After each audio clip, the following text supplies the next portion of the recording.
Dr. Helen Sue. I'm all about mental health and well-being.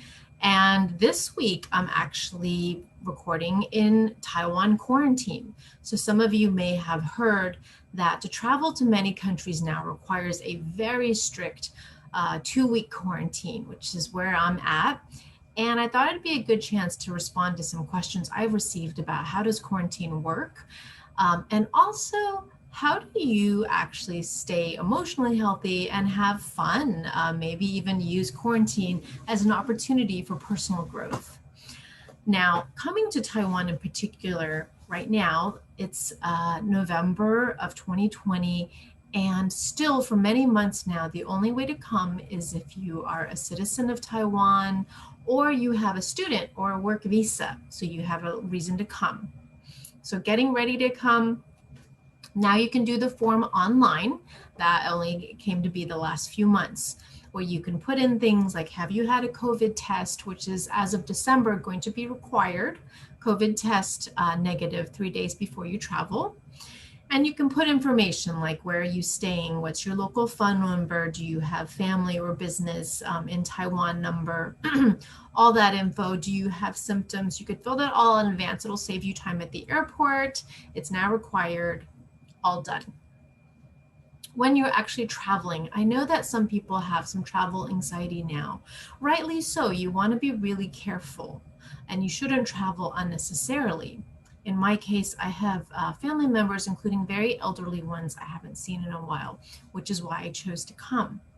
So of course, traveling, you want to be mindful about wearing your mask the entire flight.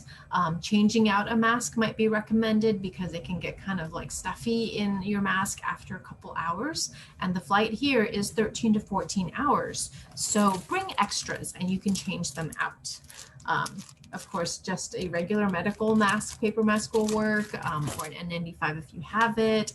I always travel with lots of hand sanitizer, which I always did even pre-pandemic. I'd be spraying down the armrests and the tray table.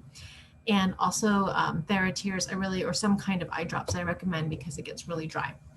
But 13, 14-hour flight. Once you arrive, the way they do contact tracing here is actually through your phone. And if you don't have a Taiwan phone, which I did not, you can buy a SIM card. There'll be a line right away when you come out of the gate. If you don't have a SIM card, well, they can help you. And so what I had done was taken my old iPhone, had it unlocked by the company back home in the States. And so all I had to do was get in this line. It was either 680 NT, New Taiwan dollars, or 700 to buy a 15-day card. And the woman put it in for me. Everything works, done.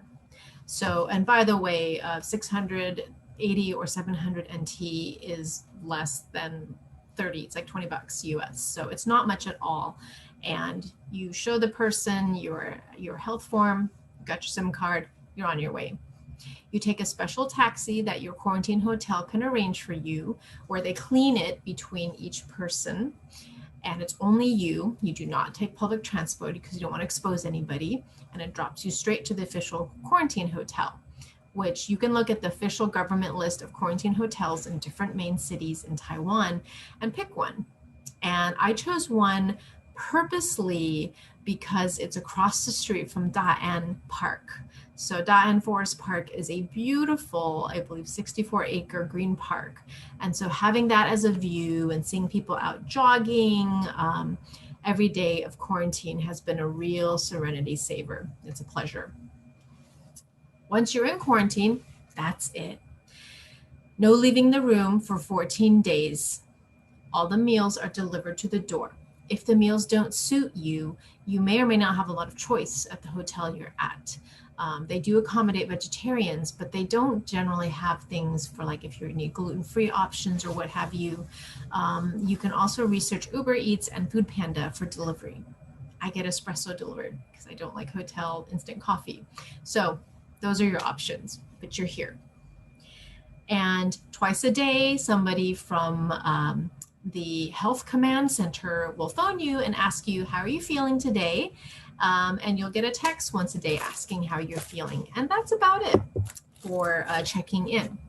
Now, the have fun part. Sheltering in place has been challenging for just about everybody. And although this level of quarantine may not be what everyone is experiencing, it can be challenging to be alone for this long. I try to think of it this way. I've known plenty of people who've paid really good money to go to silent meditation retreats, to writing retreats, where they can really be alone and focus. And so it's almost like a little bit of a mindfulness retreat enforced. And I have a few suggestions. I have another video that talks about staying healthy overall, mind and body. But just in general, try to think of this as a place and a time that you have away from your normal life, your normal obligations, to maybe actually do a little personal growth and have some fun while you're in quarantine. One, explore and learn. This is a chance to actually, you're all by yourself.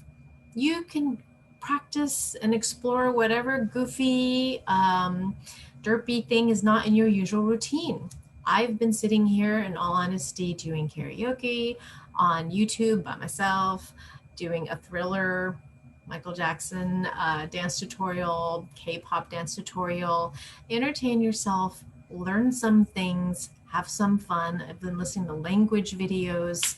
So let loose and learn. I think that learning is always, and exploring is always something that gives us more energy and helps us to feel a little better.